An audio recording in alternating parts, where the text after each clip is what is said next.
p.m. on Channel 3 News.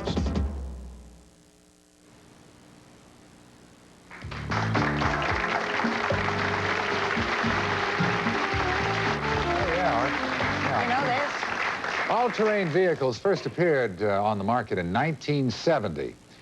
Even though they look harmless enough, the U.S. Consumer Product Safety Commission has linked ATVs to 350,000 hospital-treated accidents, plus nearly 800 deaths.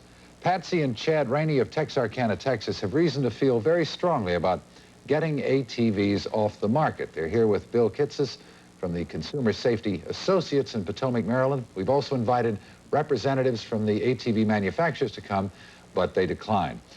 Chad, tell me what happened to you 4 years ago.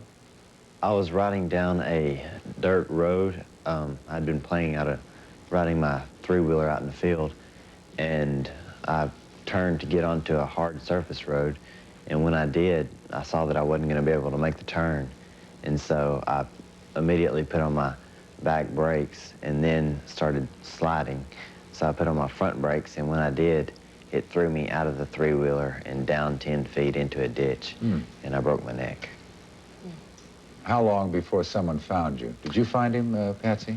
No, my husband, well, he was with a friend, and his friend was walking back toward him, and he took a drink. He saw him coming toward him, and he took a drink of his Coke, and when he put the Coke down, he was gone. And so he looked around thinking Chad was playing a trick on him, and he saw the three-wheeler hanging on the culvert, and Chad was down in the ditch. And then a lady came by, and then my husband was on his way home from work and drove up on it within 5 minutes. And just your neck was broken, anything else? I mean, not as if that's not sufficient.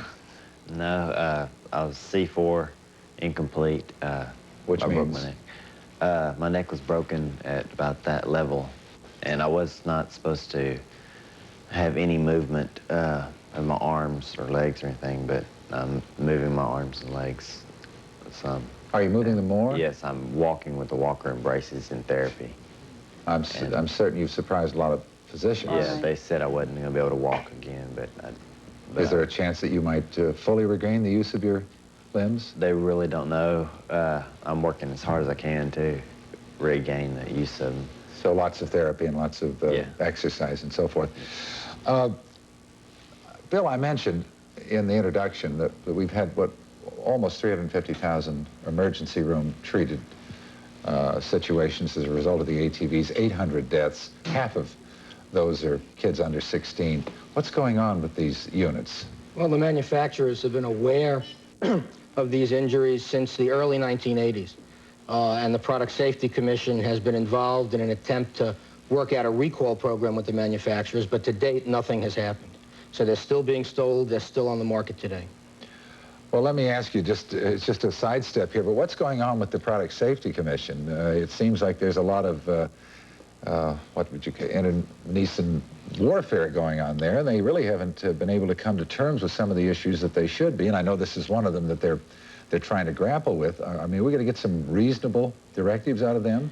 Well, it appears that last year the Product Safety Commission authorized an enforcement action that's been sent to the Justice Department for the recall of three-wheelers and most of the four-wheel vehicles also. To date, nothing has happened, but I'd like to see the manufacturers at this point take their responsibility as a reasonably prudent manufacturer and take these products off the market. All right. Now, as you said, they are fully aware of what's going on. Right. As too painfully our guest today. Let's take a look at a piece of film, and I believe this film will demonstrate what actually can happen with one of these ATVs, and I believe you'll Sure. comment as we're watching it, Bill. Well, this is just a piece of film that was taken out, and before I can even say it, that ATV flipped over. Here comes up again. Without warning, hit a bump under normal kinds of terrain. Remember, this is an all-terrain vehicle. That was an actual accident filmed without being staged, just happened out in a field where a camera was.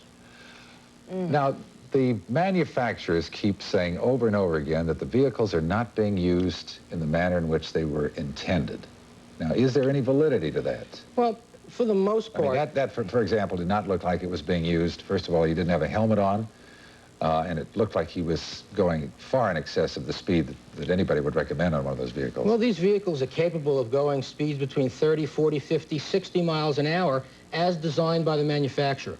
And again, they're called all-terrain vehicles. And they've been advertised as being able to climb over rocks and fallen logs and go places where other vehicles can't. So the manufacturer can reasonably expect that these vehicles will be taken under difficult terrain. And given that information and given their knowledge of almost 350,000 hospital emergency room treatments associated with the vehicles, I think it's incumbent upon a reasonably prudent manufacturer to take the steps necessary to protect their customers.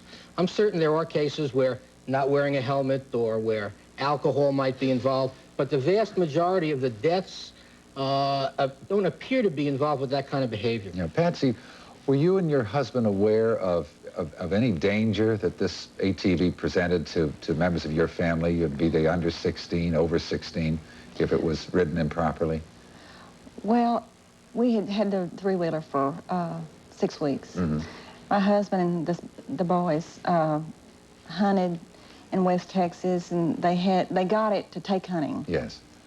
Chad had ridden a three-wheeler in Little Rock at the previous summer and knew a little bit about it, and so he was showing his dad, and of course we had the manual and everything. And, you know, we are not irresponsible parents that just gave our kid this for a toy and turned him loose.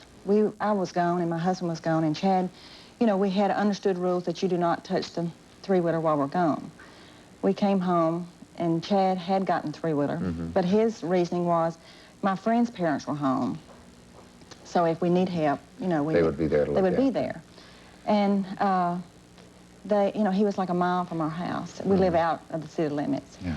And I think anytime you have an open vehicle, you know there are dangers. But as far as the excessive dangers of three-wheelers, we're not aware. All right, now you did make a settlement with the manufacturer, and Right. we shan't go into that right now because that's not important to this, but many settlements have been made, have they not, Bill? Yes, they have. And in doing so, what are manufacturers doing? Just forestalling the time when some kind of ruling from the court will come down? Well, in very many of these cases, I believe that the manufacturers are unwilling to take the case to a jury and get a verdict that would be adverse to the position of the manufacturer, and therefore, in some cases, they're willing to settle these cases up. All right, so what's going to hurry the process along? Because as long as they can sell these vehicles, it's obvious they're going to be willing to pay these claims and settle out of court. Well, a couple of things have happened recently. As I say, the CPSC has referred the issue to the Justice Department. Just last week, 23 states' attorney generals sent a letter to Honda indicating that they wanted to meet with them to work out some kind of voluntary corrective action to avoid expensive, protracted litigation to force the manufacturers to take the vehicles off the market. Well, let's hope that that comes to fruition.